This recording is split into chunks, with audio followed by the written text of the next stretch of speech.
Hey everyone, we're teaming up with our friends from the Bitter Units podcast to host a Christmas fundraiser live stream on Friday, December 11th at 8 p.m. Eastern on Twitch. We'll have some fun banter, drink some beers, and most importantly, raise money that's going to be going to Feeding America. It's going to be a fun time and one to remember. Okay, Aaron might not really remember after this whole thing's over, but we'll have a fun time. You can also make a donation right now by going to unitedwedrink.com/fundraiser. This donation page will be open from now until December 14th. So if you can't make the stream, you can still support. 100% of all donations will be going to Feeding America. Again, that's December 11th at 8 p.m. Eastern on Twitch for the live stream. Us and Bitter Units having some fun, raising some money, drinking some beers. Donate now at unitedwedrink.com/fundraiser. We'll see you on the 11th. The opinions and statements in this podcast do not represent those of the host's employers, co-workers, family, or imaginary friends. Now enjoy the show. Happy hour? More like amateur hour. Welcome to United We Drink.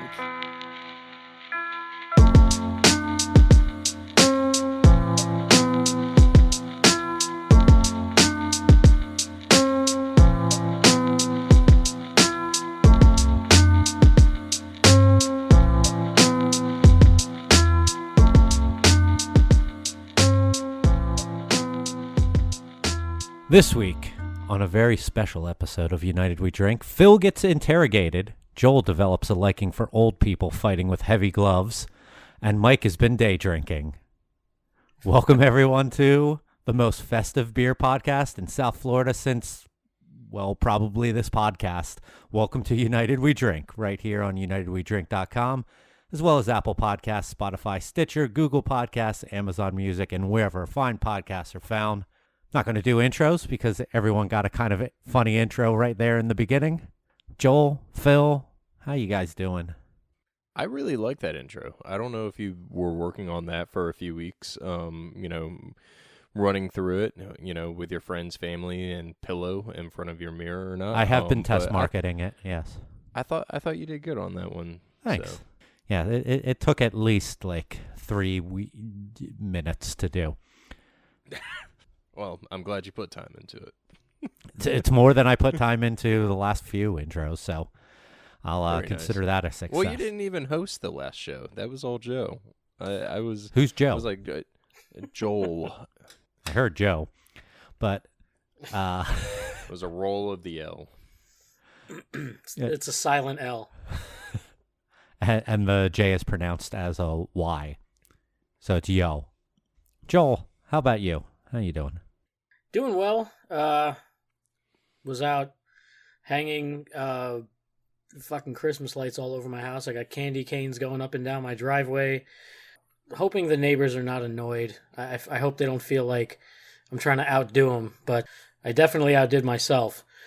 And my electric bill is definitely about to go up. It's not like Clark Griswold level, but it's approaching it. And fucking one of like the hottest days, like, I thought we were supposed to be getting a cold front. I'm not going to sit here and Tuesday. bore everybody with weather. But, yeah, I'm fucking beat. Having a Coors Mango Hard Seltzer and some ice water. How about you guys? Well, first of all, I think that your neighbors will be absolutely fine with your setup as long as you take it down before the 1-year anniversary of the pandemic starting down here. Because, what was it, June by the time you took them down? No, I think it was like February, maybe March. That's still a while to keep them up. I feel like the icicle lights that go around the perimeter could stay up all year as long as they're off.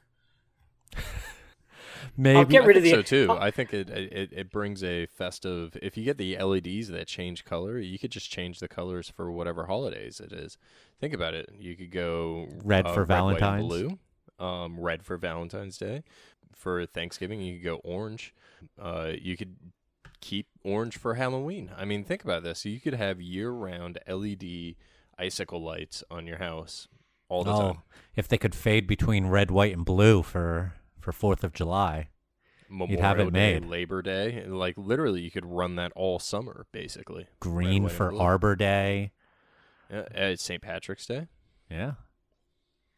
Let's name off some more holidays, guys. This is a Cinco holiday de Mayo, podcast. What colors do you do? Like pink, blue, purple, like real festive, like bright colors?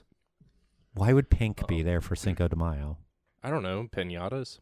Thinking like piñata colors, like pink, yellow, blue, green, purple. Hibiscus margaritas, that's There you the go. color of that. Yeah. Joel did ask what we were drinking, so I'm drinking some of our DOS pills over at Copper Point. Phil, what about you? I am drinking the pastry sour from Tampa Bay Beer Week from Tampa Bay Brewing Company and Troubled Waters Brewing. I just finished a Fancy Papers. It's like a creamsicle type of beer, if I remember right. Yes. Not Yeah. Fancy Papers. No. Orange, it says the notes are orange marmalade on the side. So, it's good. Nothing What about you, against Joel? any of the breweries Or, involved. Joel, you already said what you were drinking. Well, yeah, well, I was going to say nothing against any of the breweries involved, but I still have not been able to bring myself to open the 2 pastry beers. There's 3 of them in there, though. 3? Pastry sour, There's- pastry lager, pastry stout. The stout was really good. I thought you had I that thought one. it was just an imperial stout. I think it was an imperial stout. It The had... pastry lager wasn't bad. It was like Rice Krispie treats.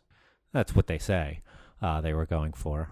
But the one with Reeve and Deviant Libations and Crooked Thumb was a pastry stout. Had like cocoa, pecans, coconut. Like it said on the can what was in it. It was really good. It If was. You still have that stout open or unopened. I highly recommend cracking that one. That was I thoroughly enjoyed that one. I am now down to the key lime Berliner from Seventh Son and Angry Chair.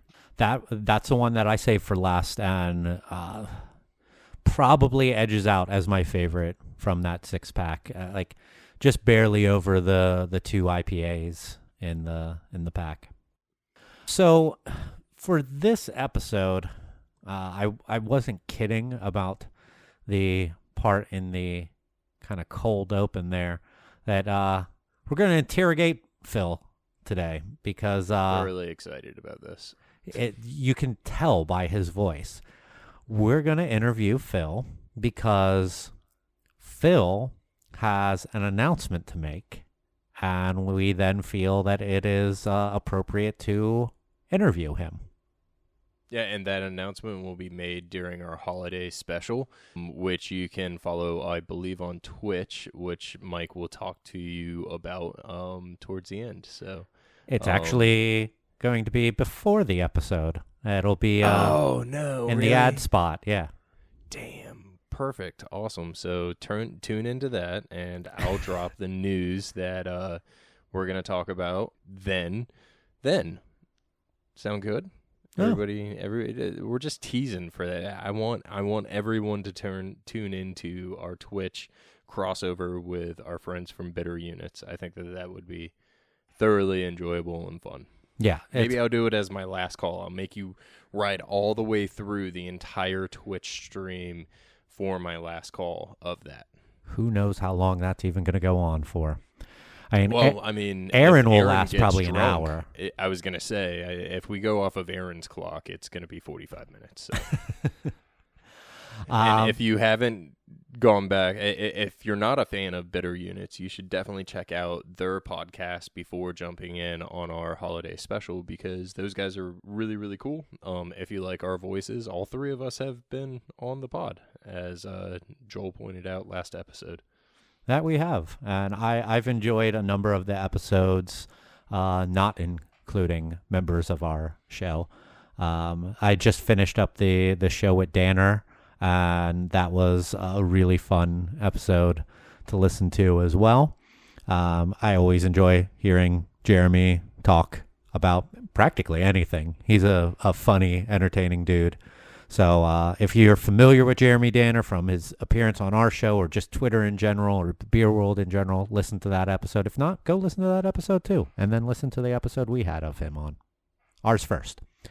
Always us first. All right. So we're not doing news. We're going to get right in to learning some more about our co-host, our friend, our brother in ales, Phil. What? Colleague. There you go. Good word. Like I said, I have been drinking. Phil, so you are really the one who threw out the idea of restarting this podcast a little over a year ago.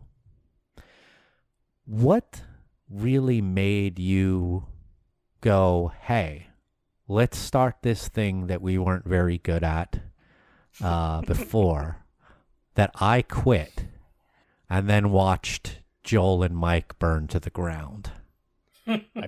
I plead the fifth. You plead the fifth on just answering why you wanted to restart the show? No, so I'm kidding.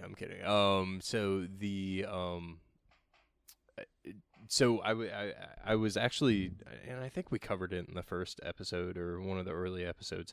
I was building out a home studio for my wife, which was in radio, and for her to be able to do some recording from home. And for Mother's Day, I bought her a little mixing board, or a little like USB interface for one of her studio microphones, and some soundproofing and some stuff to really sort of do everything. And as I was I traveled a lot at that point in time because the pandemic didn't exist. And I listened to podcasts over and over and over again. And there's some really good beer industry podcasts out there. But I never thought that there was really a podcast that was hosted by three people from the industry that live and breathe in the industry in three different ways. At that point in time, Mike, you were up in Philly, Pennsylvania. Joel was working out of West Palm, and I was sort of covering the entire Southeast. And so I felt not only did the three of us have three different geographical perspectives on this industry, but we also had three very different views of this industry from different landscapes within our profession. So I was in sales, still am in sales. Mike, you were sort of doing that catch-all. You were doing marketing, you were doing cellar work, you were brewing, you were literally doing just about everything around the brewery up in Pennsylvania. Yeah, still kind of am doing that back down here. And Joel, you were working in a brew pub. And so I thought it was really cool to get three very different perspectives in regards to distribution, in regards to brewpub, which I still feel that there's not enough people talking about the importance of brewpubs and the history of craft beer and how craft beer has grown and continues to grow in our industry, because beer is clearly made to pair with food better than wine, and I'll literally argue anyone over and over again on that stance. And I think that it's super important to give brew pubs the time that they deserve. And then on top of that, to have somebody coming from sales that sees distribution from multiple states, I really felt that, one, I knew our opinions were different, but I thought it would bring a unique, fun, refreshing twist to the podcasts that were available out in the market at that point in time. Did that answer your question? Yeah, pretty much. Cool. I mean, and like there are industry podcasts out there, like the Brewing Network that's been around for a long time, Good Beer Hunting, but they are from a different perspective. Like most of the folks from Good Beer Hunting are not working in the industry per se. They cover the industry as journalists and writers, and they spotlight and give a voice to a lot of people in the industry, brewers, salespeople, marketing people alike, and I've always enjoyed a lot of their shows. The Brewing Network has been spotlighting people in this industry since probably as long as I can remember. I remember, what was it, the Sour Power Hour? Was that was like a weekly show that they had, right? With Jay from Rare Barrel. Mm-hmm. And they've done great things for homebrewers. Yeah. I think the Brewing Network sort of started with that homebrewer mentality. I was listening to the Brewing Network years ago. I geeked out when we met Justin out at JBF 2010, 2009, somewhere around there. I think it might be 9 or 10. A tattoo Yeah. at one point in time. That's how much I was listening to. You had your Brewing. BN Army sticker on your car on your Honda Pilot. Mm-hmm. Was it? Yep. So and that was from a homebrewing background, but you're 100% right, Mike. There's so many other podcasts out there that put out awesome quality content, but no one had that living, breathing within the industry approach that we could bring to the consumer, Or at least that we knew of. Yeah. Yeah, exactly. So you mentioned right kind of in there how you were a home brewer. You're listening to the BN, and you're a sales guy, a masterful sales guy who has, like, I mean, to see you grow within that role has been incredible. And I know it hasn't been an easy task from being an outsider coming into this. What was, like, probably the hardest thing that you had going? Like, did you have a moment where you were like, fuck, I don't know what I'm doing. I don't know what to do. I don't know how I'm going to get past this. Yeah, day one. Literally walking into an industry that, as an outsider or a fanboy, and I think we all talked about on the episode on, like, how did we get into the industry and things of that nature, where we came from and things of that nature. So I'm not going to touch on that. Go back and listen to that episode. But literally day one, I remember walking in and someone throwing just, like, abbreviations at me, like, hey, how many CEs did you sell today? And it's like, what's a CE? I remember Googling things that, looking back on it, I'm really embarrassed. Like, at one point in time, I Googled what an ABP was, and I remember typing in AVP, and because whoever was talking to me so fast that, and that's typically how this industry works, is everyone just assumes that you know all these abbreviations. So I remember Googling AVP, and I'm like, what is an AVP? Like, I Alien vs. Predator? Like, why are we talking about Alien vs. Predator in this industry? Come to find out, it was ABP for annual business plan, which is pretty common in business. And so many of those things were challenging. And coming in with zero knowledge of the business side, outside of what I saw in, like, Beer Wars, the movie, I didn't know how to sell beer besides how the established young lady from Moonshot was going out and selling beer. She was going into bars, she was hustling. And honestly, she taught me more in my first probably 3 weeks than I ever gave that movie credit for. And if you haven't watched Beer Wars, go back and watch Beer Wars. But that drive, that passion really got me through the first 3-4 weeks. And then it was, at that point in time, I was just trying to be a sponge and absorbing everything that I possibly could from people that were willing to take me under their wing. And luckily, the industry was a little bit different then. The camaraderie, I think the camaraderie is still there, but it was we were the underdog. We were, everybody was just trying to get their own, and we knew that there was more than enough food to go around. And I had some great people take me under their wing early on. So, I'm not going to mention names because I'm going to forget somebody, and inevitably somebody's going to call me out on forgetting them. You know who you are. If you were at a bar with me between the hours of 6 and 2 a.m., and even my friends sort of spitballing ideas off of me. At that point in time, the creativity of sales was at an all-time high. You had to be different to establish yourself different from everybody else out there. And I feel like that creativity almost has disappeared as the industry has continued to grow, because there's so much mimicking of sales tactics, because certain things work and certain things don't. There's a million breweries out there that are looking at everyone to see what works and what doesn't.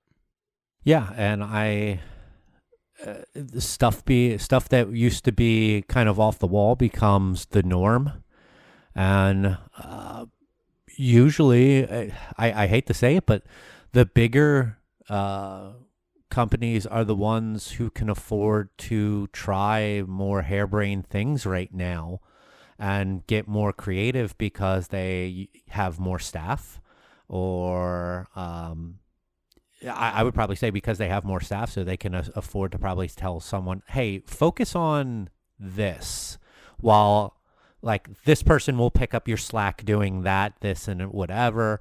Where maybe a small brewery now has to focus on maintaining handles, maintaining shelf space, and making sure that they don't bleed, rather than find new stuff or new ideas.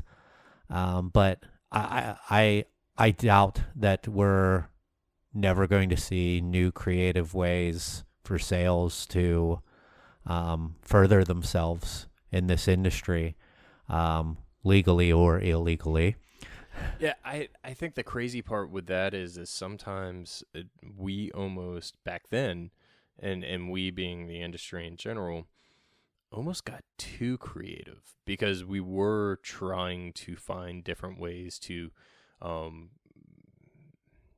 look for gray areas or play in an area, that the big guys can play in that we just couldn't. It wasn't that we didn't want to, it was the fact that, or we didn't need to, it was the fact that we couldn't, be it financially or staffing or whatever it is. Hindsight's 2020. If I knew the importance of landing features, happy hours, shelf space, those things 10, 15 years ago, it would be life-changingly different.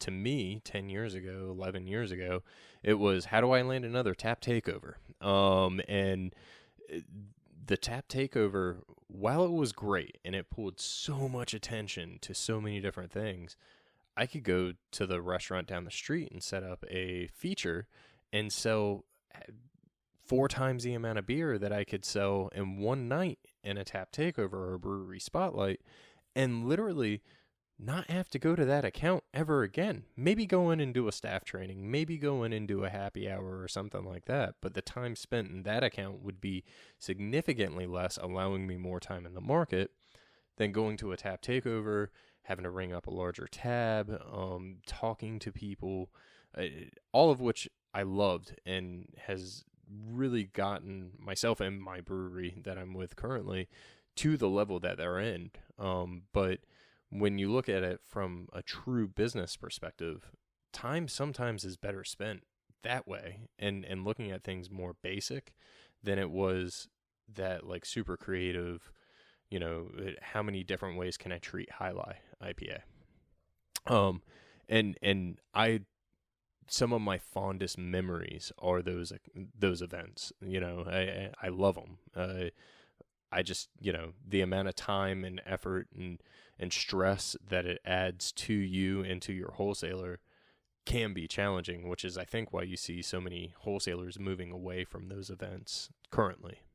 Well, I mean, the pandemic really sort of helped sort of push some of those events away. Well, I think you also kind of answered what I was going to ask as a follow-up. So good job on figuring out what my segue would be. But I'll just ask it again, just in case if there's something different. These features that you were talking about, would you say that that's something that you learned as a different way of accessing the market that you think other people and breweries have picked up on and made a norm? Or is there something else as an example that you could say, like, hey, we were doing this when really no one else was, and now it's kind of like a thing that's a given for it's sales 101 for beer? No, I think you're, again, hindsight's 2020, but I think, the big guys have been doing stuff like features and menu placements and happy hour events and stuff like that for a long time. I would say some of that was just adapting to what I was hearing in the room as I continued to sit in the room. At one point in time, I was sitting in the room and I was thinking, how do I get more SKUs involved in my wholesaler? I need 100 SKUs because I want to do a whole bunch of tap takeovers, and I have all these treatments that I want to do. I want to do a 50 tap takeover here. I want to do a 25 tap takeover here, but I can't have the same beers besides like 5 core brands at both of these events. And so after hearing no, and not settling for no and asking why, and having an open mind. And I think that that's probably the largest key in the entire history is have an open mind with these conversations. A lot of people paint wholesalers to be evil. We're not here to debate that tonight. But I do want to say, listen, because sometimes you're not right. And sometimes they're right. And there's times that they're wrong and you're right. But you have to be open and understanding of both the geography that you're in, your geographical landscape, the accounts, the popularity of the beer, the brand, and realistically what you can and can't do. And as what we saw most of these wholesalers moving away from those events, if you just sat there and threw a fit and kicked and screamed, you were wasting time while your competition was going out there and doing what they were asking you to do. Just go out there and do what they were asking you to do. Then go back to them and say, hey, I did everything that you asked me to do. Now I want you to do this, which is how I operated for quite some time. And it taught me, because the numbers don't lie, holy cow, I can land a permanent line someplace, or I can land shelf space at this, one retailer, and I can move so much more beer. When I started really equating things based off of case sales and not how many units I was selling, it was a significantly different, or did buy accounts, just looking at, hey, they bought beer. Well, that's great. They did a tap takeover. Maybe they didn't buy your beer for another 90 days. They fell off your report. Yeah, they become did not buy in a month. Correct. And so you're analyzing you're analyzing the same data in different ways, and you're finding ways to get better always. And that's something that I learned probably within my last year at Cigar City, before I took a short hiatus and worked at a local brewery in town, or in Boca. And then when I came back in was really when I realized I learned that lesson and I polished that trait. And I'm still working on it. So and to be honest with you, I think that's the fun part for me for sales is it's never ending. It's constantly changing because it's changing with the industry. And you have to be fluid and be able to pivot to survive in any industry. That's not just the beer industry. Yeah, absolutely. I don't know how many times we've said stuff like that on this show, is that we're never going to reach level 100. I think that was Joel's saying specifically. Like, there's always stuff to be learned. You'll reach level 99, but man, level 100, that final boss is a fucking bitch. It's fascinating to me to hear the evolution of Phil and how he's talked about adjusting and learning new things and growing. And I have a question related to that, but first I want to ask, for some of our listeners who don't know, if you could tell us a little bit about what you were doing before you made the jump to beer. Like what was your we know you graduated FAU. What were you studying there, and what I know we all came from some aspect of corporate America, but I don't feel like we've covered much of your history in that regard. And why sales when it came to making the jump? So I graduated from FAU with a degree in small business management and entrepreneurship. Fantastic program if you're into that in South Florida. Literally 5 minutes away from the beach. That's my plug for FAU. From there, I actually went. I wanted to open up my own company. Like long-term goal, still sort of is. I'd either open my own company or run a company. And through college, I decided, well, I don't really know what I want to get into. I thought I wanted to open up a bar at one point in time, and really started trying to collect resources and talk to people. I think it was a really good idea for me not to open a bar. Hindsight. I don't know where I would be today if I did do that, because I don't think I was mature enough to run a business of that caliber out of the gate. So I started working. I was working at the mall. I was managing lids. I was managing a location in Boca Mall. Was that before or after they went full flat brims? They were flat brim. They weren't as flat brim heavy. And I always peeled the stickers off the top and put them on the inside of the hat. So the inside of the bill always had the sticker. And we actually lost a ton of sales because people wanted the stickers on the top of the bill. And I'm like, well, that's ridiculous, because the hats aren't made to have stickers on the top of the bill. They're made to have stickers on nowhere on the hat. But to make it easy to look at the sizes, you could just flip the bill up and you could see what hat size it was.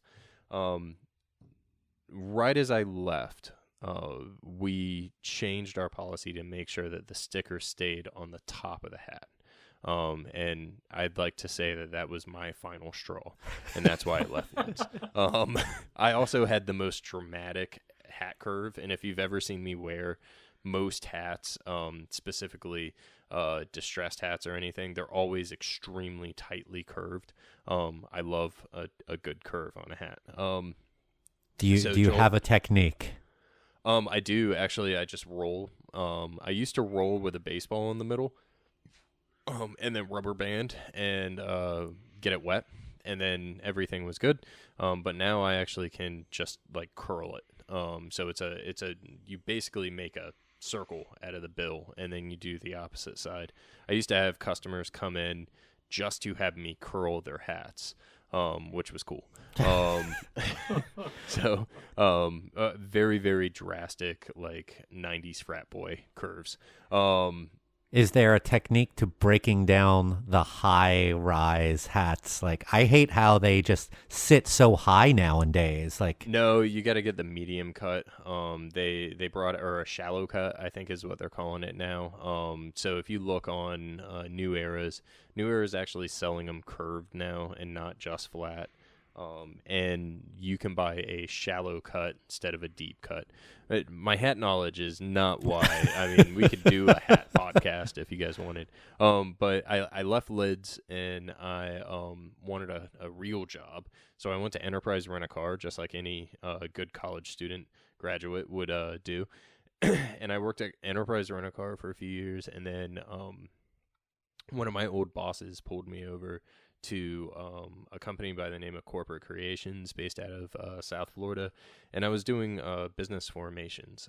I was working with entrepreneurs and law firms to build businesses at the state level legally, and then working with the IRS to pull tax codes and things of that nature. So I did that for about a year and a half. I was unhappy. I was unhappy with corporate America just chaining me to a table. I wanted to do outside sales. I think I still would be doing what I was doing if they would have allowed me to do more outside sales calls. But it was what I was doing. I was sort of the jack of all trades. I was doing a little bit of everything.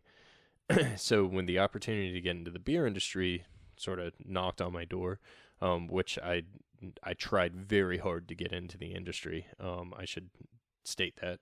I couldn't say no. And it was a pretty drastic pay cut, as most people in sales will attest to. If you come from any other industry and you come into beer, craft beer specifically just doesn't pay what other industries do.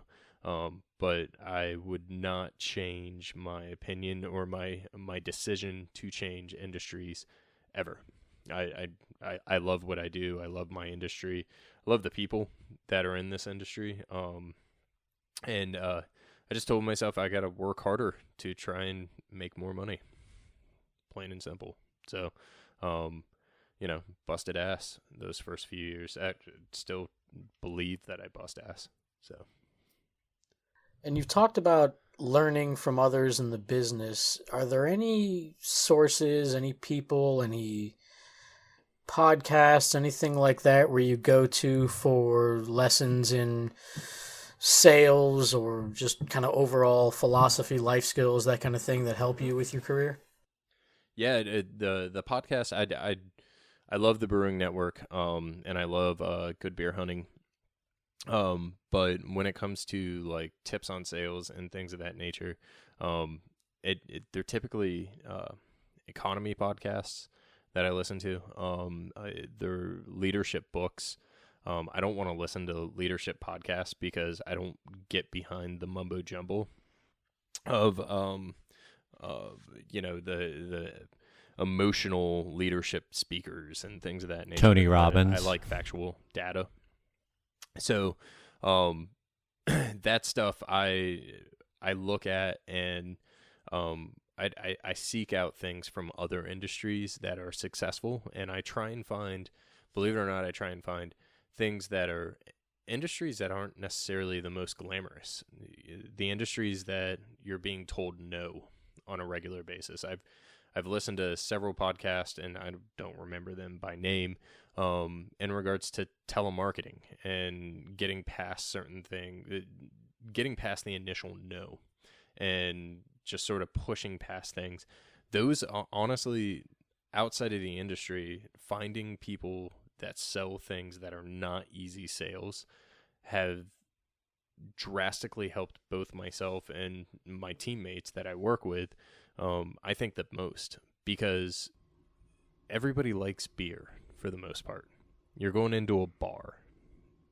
People in bars buy beer. You're going to a grocery store. You already have that going well for you. Yeah, people buy beer at grocery stores. At least in Florida they do. In certain states you got to go to an ABC store. You know that the person that you're talking to, the buyer that you're talking to, buys beer. So how do you make your beer better than everybody else's? Well, you find unique and different ways to sell your beer and get past that first no, because specifically in the industry the way that it is now, there's so many options. You got to get past that first no. And sometimes that first no is, I see it at my local grocery store and I'm not going to buy it because I don't want to support a brand that, Publix or Winn-Dixie or Whole Foods has. I want to be different. Well, okay, I disagree. You're losing out on sales.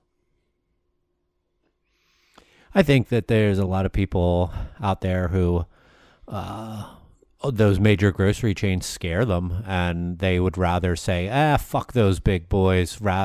We don't need them, because they're scared of if they do get in there, what they'd have to do in order to keep up with it. And it's just easier to say, I said fuck them rather than not being able to keep up with them. Some people's mindsets work that way. And the easiest rebuttal to that is well, that's really nice. You have Miller, Coors, and Anheuser-Busch, all three available on your menu. And very rarely do you find an account that does not have one of those three that you can go back and say, oh, really, you don't want to carry my brand because of this? Well, you're carrying that. So, and now you're seeing grocery chains look more regionalized. And they're looking at, local players within a 5-mile radius and stocking their shelves with local players within a 5-mile radius. So depending on where you are, you're not lying when you say, I'm not going to, I saw that 6-pack on the shelf the other day. Now, it might be in a smaller footprint than what you might be in, or, a drastically smaller footprint, but it's still there. You're not lying. Yeah. So sticking on to kind of what Joel was talking about, how like a little more personal about you. I think that a lot of people who listen to the show have gotten some nuance into what Phil likes and what makes Phil tick from a personal level. But really, like, what does Phil enjoy when he's not working? Like seltzer and new metal. I love sports. I love like doing things outdoors, working out, working on cars, working on the house. My hobbies recently, I've always been into music. Mike, I think that was something you and I had early on, was some of the obscure, unique bands that we both listened to early on. A lot of people didn't know of. And so for us to be able to sit down and have a quality conversation about music and share bands that maybe either of us didn't know. Joel, you and I are actually doing that more so now than ever before, where it's just like, hey, I heard this album. I think you might be into it. Mike, you and I were doing that with old school bands. Yeah. Yeah, I'm terrible at finding new music, and I follow so many people who post like, oh, here's the new, Dave Likes Unicorns, or, whatever these bands are called. And whatever these kids are naming their bands today. Rainbow Kitten Surprise. I remember you guys years ago talking about Minus the Bear, and I'm like, who the fuck is that? I've just always, even with having internet for all these decades now, I still feel like I suck at finding new stuff, and you've pointed me towards a lot of great stuff, so I appreciate it.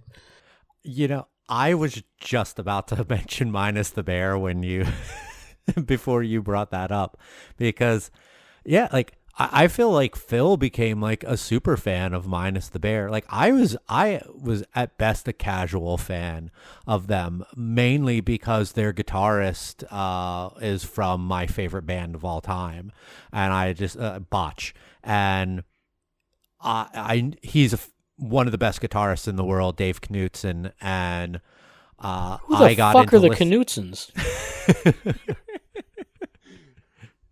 I got into them mainly just because of him, and I was like, oh, this is very different than Botch, but like I can appreciate what the music is, and like he's still probably one of the best musicians in the world. I mean, the things that guy can do with pedals and his guitar are absolutely insane. And like I've only seen them once, and Phil and I were both at the same show at Revolution in Fort Lauderdale, and to see him in between songs start recording stuff on his loop, on his delay pedals, to start looping stuff just to get the next song ready.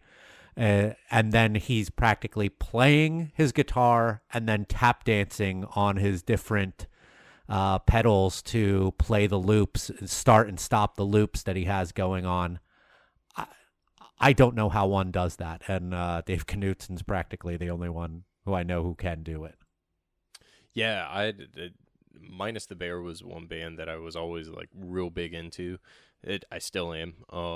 But you know, I can run through, and my music is so manic or bipolar, I think is probably the best way to put it. There's really not. You have a one very approach. vast love of music. And I do like horrible music like nu metal, and I'm willing to call it out as horrible music. But some of I just like beer, and we always talk about music as a similar situation to the craft beer industry, where there's a certain type of music or a certain song for a certain situation. There's a certain beer for a certain situation, and both are very situational products, right? Yeah.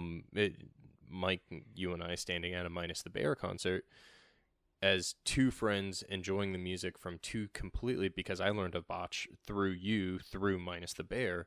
And so then we're experiencing something together, hopefully in a positive landscape, which it was.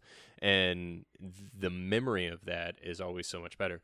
You open up a beer and you share it with three of your best friends, or two of your best friends, or you do a podcast around it, or you whatever. That experience is exponentially better than just sitting by yourself and doing it alone. And sometimes doing it alone is a good thing. But you know, it's such both have such roots and experience and situational enjoyment that I think, you know, music and beer, and you can even go to the industry side of it, where you never want to see your favorite band sell out, but you want to see them successful. You never want to see your favorite craft brewery sell out, but you want to see them successful, right? So it's weird. I love it. I love music, sports. I've really been into Pokemon lately, and sports card collecting. Comics, I've always been sort of a nerd when it comes to that stuff. Outside of that, yeah. What is the new metal of beer? Ooh. Seltzer. No, it's not seltzer. I mean, I would say it's probably that, like... You're gonna have to tread carefully here. No, I really don't. Because I'm not gonna call a brewery out. But I would say new metal, because it was such a short-lived sort of cross-pollination between two different types of music, or a handful of different types of music. I think that there's still very successful new metal bands out there. It's not the same, and I think that it has evolved, and so I will like that's new true. metal to the hard soda craze that was a very short year and a half, where that FMB, that fermented malt beverage side of our business, has spawned so many different things, predominantly seltzer. But when you look at new metal didn't have the staying power of a Mike's Hard Lemonade, or that like seltzer, that like sort of sweet malt beverage. So I'm gonna go with hard sodas. Interesting. Hard sodas for 100, please. Because I definitely think new metal was around longer than something like that. Because like Korn had a really nice long lifestyle or lifespan under that initial like new metal sound. Like they eventually evolved. Like Limp Bizkit put out 3 albums like during that span. Those were like 2 of the biggest like new metal bands during that time. Highly successful. I don't think that they were flashes in the pan like your hard sodas were. They're still bands that we think about today. I mean, I would say Korn. I just listened to Limp Bizkit a few weeks ago. Congratulations. By accident, but it came on my coworker's playlist, and we were just kind of like, oh, like our boss comes out and goes, "You guys listening to Limp Bizkit on purpose?" We're like, "No, but we're keeping it on purpose." Yeah, and that's typically how it goes. The new metal thing is always interesting to me, because I believe that new metal must include a DJ. See, you're shaking your head. No, I think that alternative music, because the music at that point in time that transitioned into Korn, and I'll use Korn as that baseline, right? Because that's the band that you brought up. Korn never had that DJ, but they had 7-string guitars that were so different, and you could get so and Fieldy's bass. I don't think he learned how to tune a bass, and that's why he played bass with his strings like super loose, because he was like, oh, if it sounds like this, it's gonna sound like this. But the lyrical approach and the musical approach from a Limp Bizkit to a Korn, and while I understand they're similar, I think they're completely different because you don't have the DJ. And when you look at the flash in the pan, and MTV, I blame solely for nu metal, because those bands got the play on MTV at that point in time. But when you look at the DJ-driven nu metal bands, Limp Bizkit, Head P, they still are putting out music, and drastically different from their 90s stuff. What about Nonpoint? Nonpoint they were nu metal. They didn't have a DJ though. I know they didn't, but they were definitely a part of that nu metal. The DJ-driven nu metal bands died out for the most part. The bands that were not DJ-driven found ways to evolve and develop their music, and I think Nonpoint's putting out possibly some of their best music now.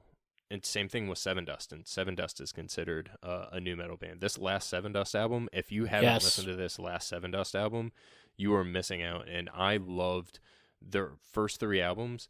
Again, non-DJ driven. They weren't rapping for the most part. In my opinion, that is rock. They were rock. Nonpoint was rock. Slipknot is the wild card, because Slipknot has kept that DJ. Slipknot is just a oddity in the entire thing. They found a way to continue to develop and drive and keep the band, and for the most part, in the same pieces. But there's so many of them that the instruments sort of overpower each other. And I still think Corey Taylor is probably one of the best vocalists. Yes, he is very. His range is insane. So as long as he doesn't take Aaron Lewis's approach to country, I'm okay with that. I think that is hot garbage. There's another band that I would consider nu metal, Stained, 100%, yeah, and Disturbed. Mm-hmm.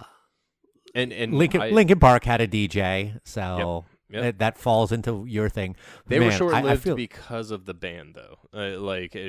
With Chester's passing, I think Linkin Park would still be putting out music. Partially because Mike Shinoda for sure likes they money. Would be. But I really like Chester was so talented. But they also didn't come off of their roots, in my opinion, quick enough to adapt and grow with their initial listener. You look at Seven Dust, you look at Nonpoint, you look at the guys that are still putting out albums, they still have that loyal following.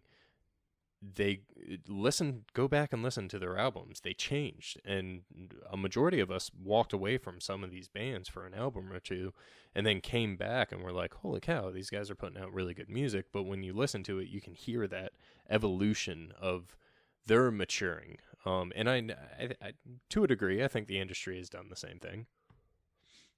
Man, I feel like we could have a multi-hour podcast talking about just nu metal and figuring Anytime out you where guys we want to stand talk on about that. metal or music in general and beer, I'm always down.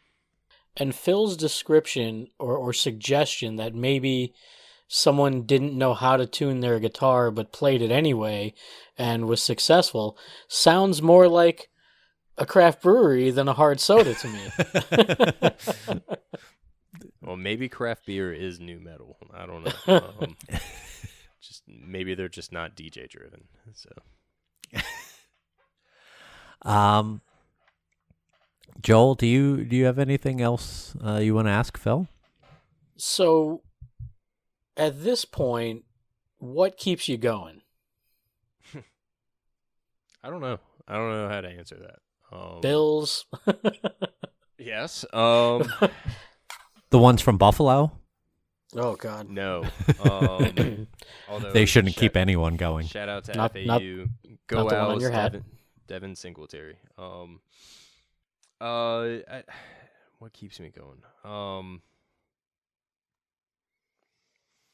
Passion. Probably more so than anything else. And I'm looking at my timeline right now, and I'm really thinking to myself, like, man, I'm going to have a hard time editing out that pause because, as Mike and I argue on a regular basis, pauses sometimes lead to dead space. But that was There's a time and place there's for a time pauses. and place for it. Yeah, absolutely. I would say passion. Just simply because there's still a lot of good in this industry. There's a ton of good in this industry. The industry is turning into more of just business on the business side.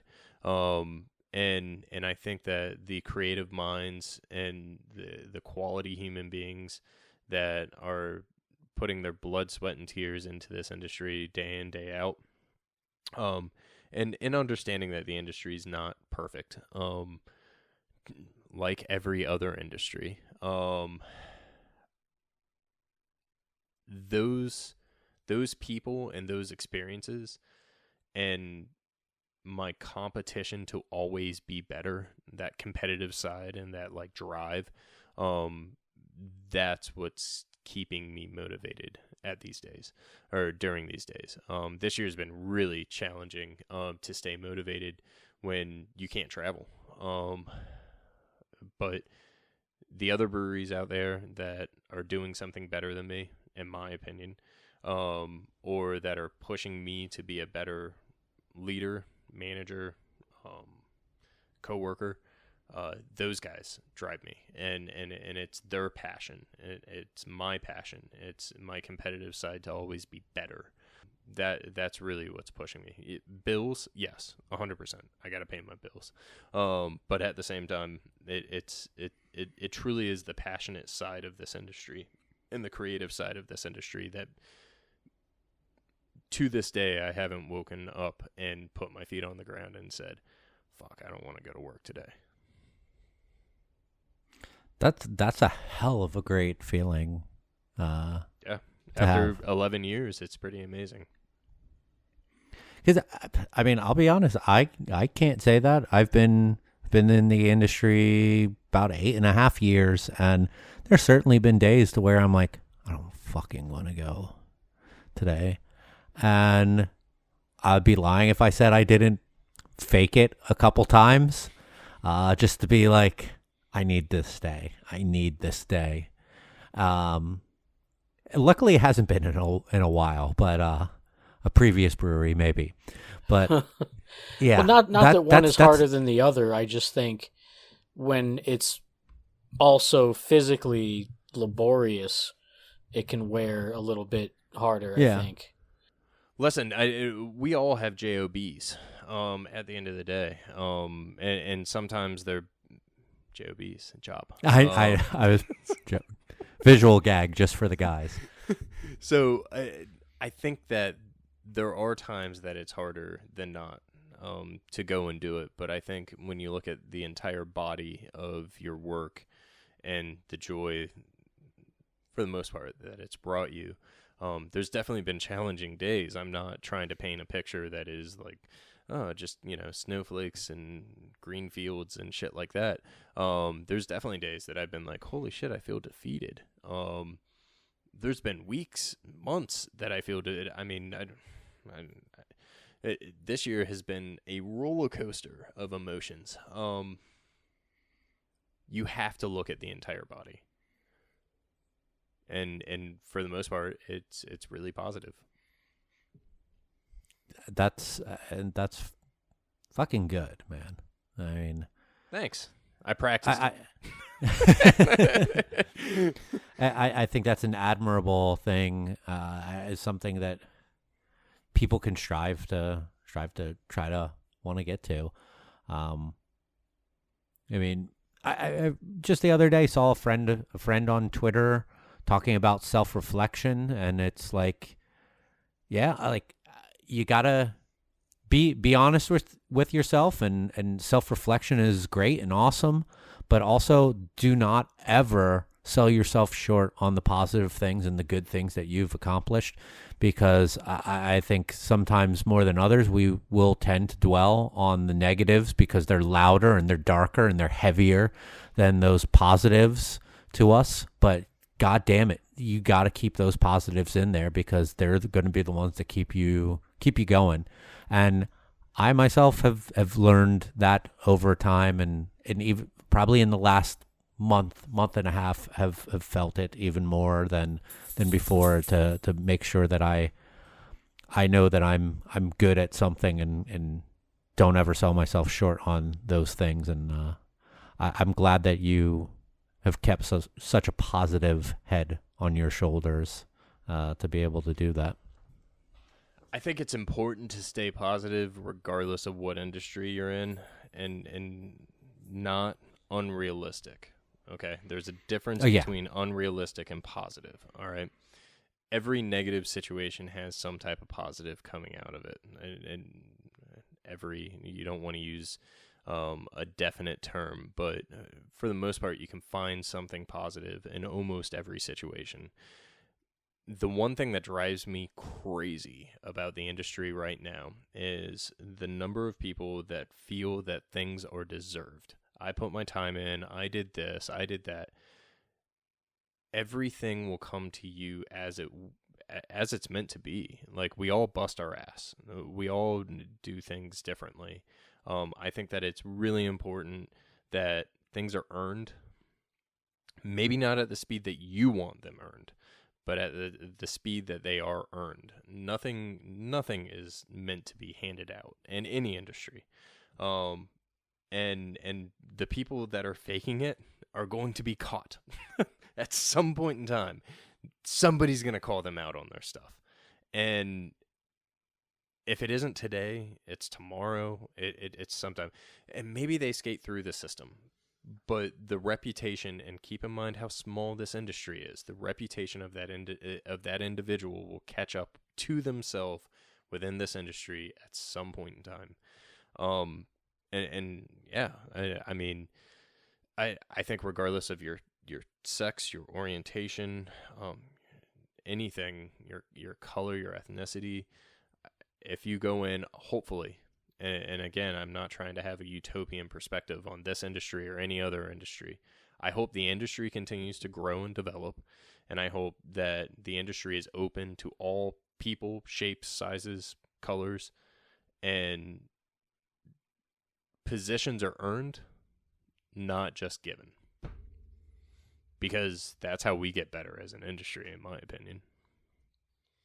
I'm so glad you said that, because it's something I reiterate often. I fucking hate the word deserve. I think it gets thrown around so easily. And I even have to stop myself from using it in a negative connotation. Like, oh, that guy deserved what he had, what happened to him.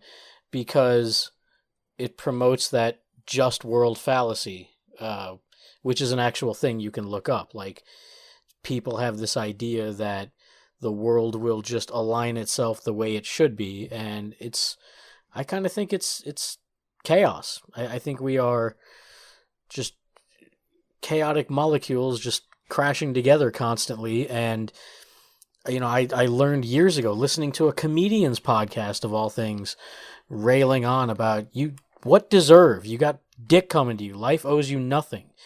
And I think that's part of where beer has a problem when it comes to, like, the way we glorify it, the way we promote it as, I've talked about hashtag craft beer circle jerk, where it looks like, as you said, snowflakes and green pastures and everything. And it's not. There are hard days, and I mean, I got fucking injured the other day, and it sucks, and I screamed "motherfucker" as loud as I could. Fortunately, no one else was around.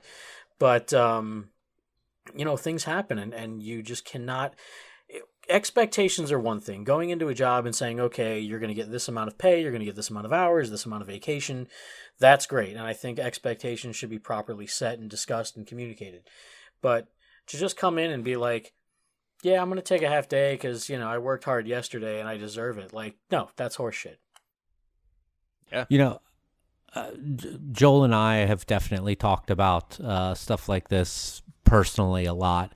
And I think that I sometimes have an issue with distinguishing the difference between deserved and earned. Like, I probably cross them up a lot more than I should.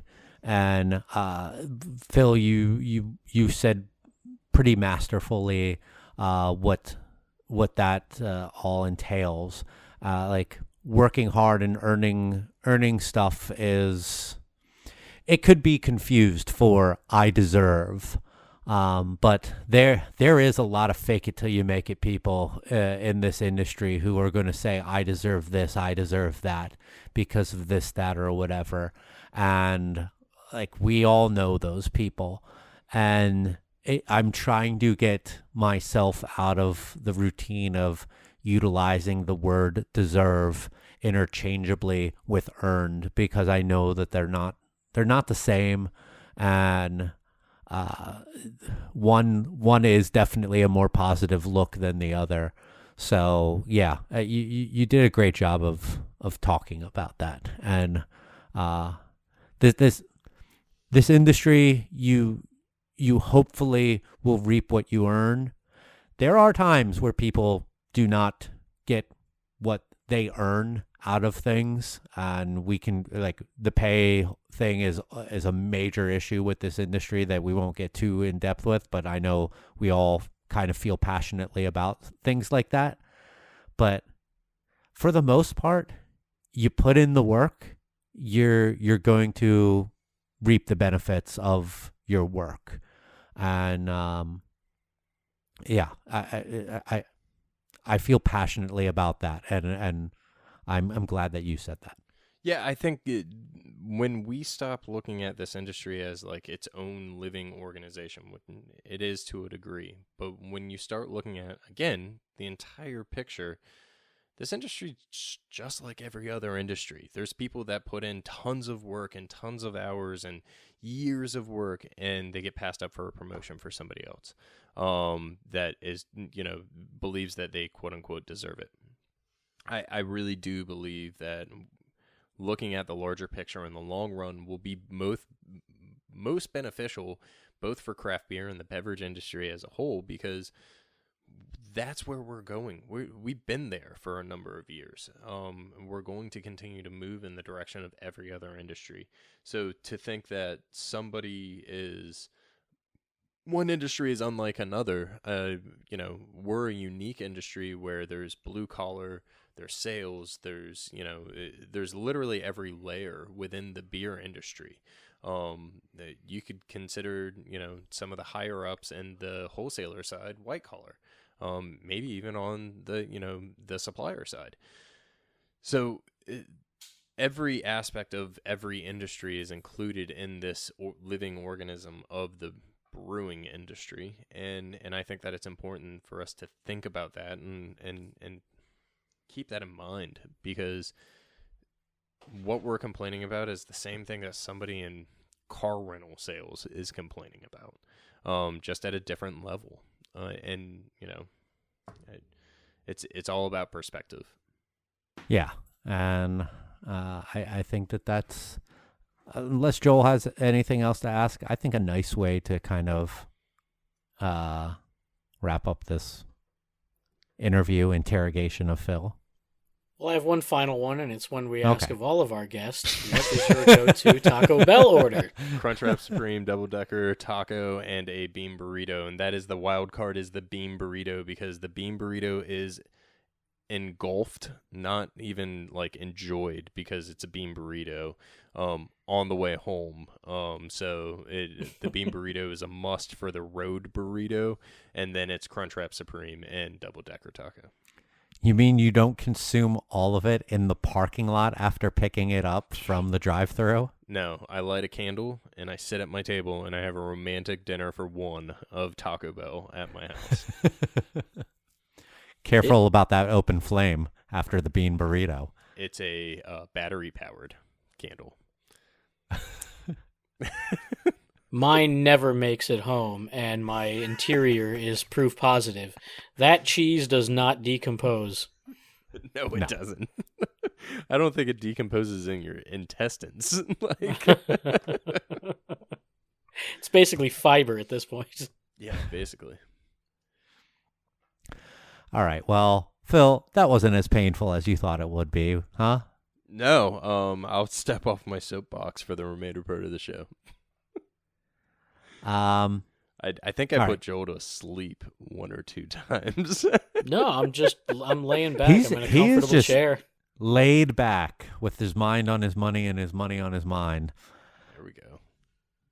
I guess it brings us up to time for last calls, where we each get a little bit of time to talk about something that we want to plug, feel passionate about, or whatnot for an undetermined amount of time, unopposed. Let's start off with the man of the hour, Phil. What's your last call? Didn't even think about it. Actually, I wasn't able to make the last episode on the things to give thanks for, and you guys really did a great job of representing me, even not being there. Looking back on like the year and everything, and how crazy of a year it's been, trying to really look at the positives through things, and I'm really thankful, obviously, for friends, family, health, all of those things. So that's my, I missed you guys on the last episode. That's what I was thankful for, kind of deal. Check out, it got canceled this week, which sucks. But the Amazon Prime show Utopia, really, really cool. Great concept. If you're into comic books, I think you're going to really enjoy it. It's one season. It's a super fast watch. I thought it was one of the better written shows. Survive through episode 1. Get to episode 2 because you won't stop watching it. What's his face? Dwight from Office is in it. Rainn Wilson. Thank you. Blanking on his name. And John Cusack. And it is killer. Very, very, very good show. Lots of twists and turns. Highly recommend it if you're into that. Okay. That's actually something that's popped up to me, but I've never pulled the trigger on it. It's worth it. So I want to quickly talk about Advent calendars. So as someone who is not religious and hasn't been for a while, the thought of Advent calendars, when brought back up into my life a few years ago, sounded weird because it seemed like something that I'd want to step away from in my life. But when I realized there are booze Advent calendars, it roped me right back in. And a few years back, my now wife and we invested into a little whiskey Advent calendar that we got from the UK, of all places. So many booze Advent calendars come from the UK, despite all the products being from America. And we had so much fun with it. And we really enjoyed the hell out of it. Last year, we did the Aldi wine Advent calendar along with their cheese Advent calendar. And we had our dog get the Trader Joe's dog treat Advent calendar. It's the same one every day. They don't know that.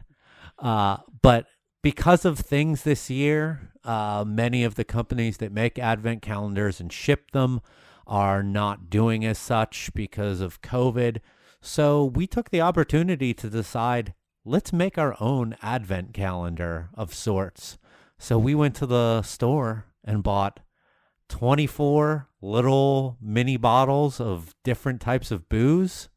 And we had little burlap sacks of sorts that we put each one of the bottles in, and just have kind of arranged them in a nondescript order, and are just going to each day pick a new one to go through our advent of trying new, interesting, some probably very disgusting booze, because I know we pick some really silly stuff just for the sake of picking really silly stuff. And I know I picked a peanut butter whiskey that is in there somewhere. And not because I thought that I'd like it, but I thought it would be funny. But if you are trying to find something fun to do for this holiday, I know by the time this comes out, Advent has already started. You can start late, do 3 bottles in the first day. Who knows? Go do your own thing. Make something yourself. We had a lot of fun with putting this thing together, and we probably saved a shit ton of money compared to buying a $200 Advent calendar from Europe. So, yeah, do something fun like that this holiday season. Man, saying the 3 words in order, peanut butter whiskey. You looked like you were about to throw up. It conjures my acid reflux as if you were calling Beetlejuice. Anyway. So I got to say it 2 more times, or 1 more time. You've said it the second time. Peanut butter whiskey. Luckily, I have Tums right here on my desk. So You I'm have going to a ton take of peanut butter whiskey on your desk? Tums. Oh, Tums. Okay. Tums. Damn. I was excited. So I'm gonna bring it full circle, and we're gonna go back to Taco Bell.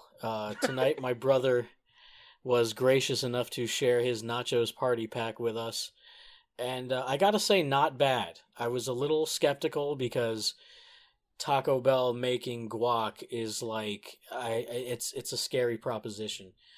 I also noticed that it had pickled jalapenos on it. I don't think I've ever had a jalapeno at Taco Bell before and didn't realize it till now. I mean, I don't know if they ever put it on it. I can't recall a single item. But one thing I will say is if you're going to make nachos and you're going to put them on a platter where it's not piled high but laid out longwise, make sure you have an even distribution of the ingredients. A lot of dry chips left behind. A lot of cheese could have been applied where it wasn't. So, and this wasn't the kind of nachos where you can use those dry chips at the end to scoop up the rest of the shit. I mean, it was pretty much just dry chips at the end. So, if you do order the nachos party pack, ask for pretty much extra everything, or at least extra of what you like. Man, we could talk about nachos probably for an hour as well. That's on United We Crunch. Never pile high on the nachos. All right. Joel, you want to plug your social? Joel Brews on Twitter. I'm done with Instagram until you assholes stop gathering in large groups, maskless, and partying like it's fucking 2019. And I'm not making many eggs lately, so I'll put that account on hold on Instagram with the egg bullshit. Phil? You can follow me at Dos Virgos on Twitter, P Palmisano, or Breaks and Brews on Instagram. P Palmisano 77. Yeah, sorry. Got the number. They follow P Palmisano. It's this weird guy in I don't think that Kenosha, even and exists, it's just but, like I mean, that would be interesting. So, imposter.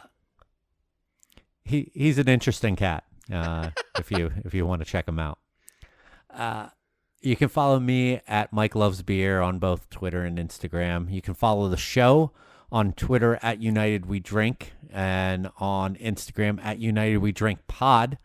You can check out our website, unitedwedrink.com.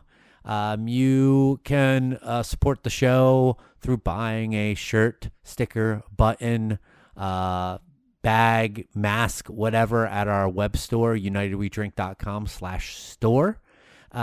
Please also check out our live stream that's coming up soon with Bitter Units. we are doing a Christmas fundraiser for Feeding America.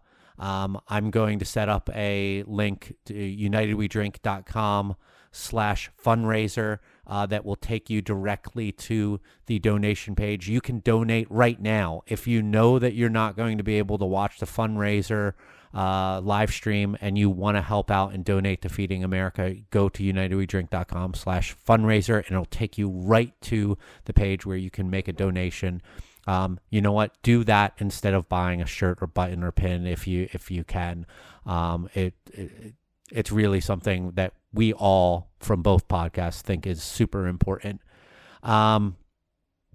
Subscribe to the show on your podcast app of choice, whether it be Apple Podcasts, Spotify, Stitcher, Google Podcasts, Amazon Music, whichever app of your choice you can find us on. Do that. Subscribe. If you're on Apple Podcasts, please rate and subscribe, or rate and review. It really would help us out on our algorithm.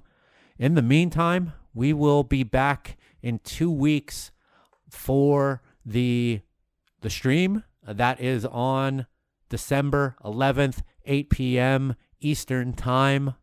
Be there, or you're not dead to us, but you're close to it. We'll see you then. We'll have some fun. Thank you, everyone. Cheers. Cheers. Cheers.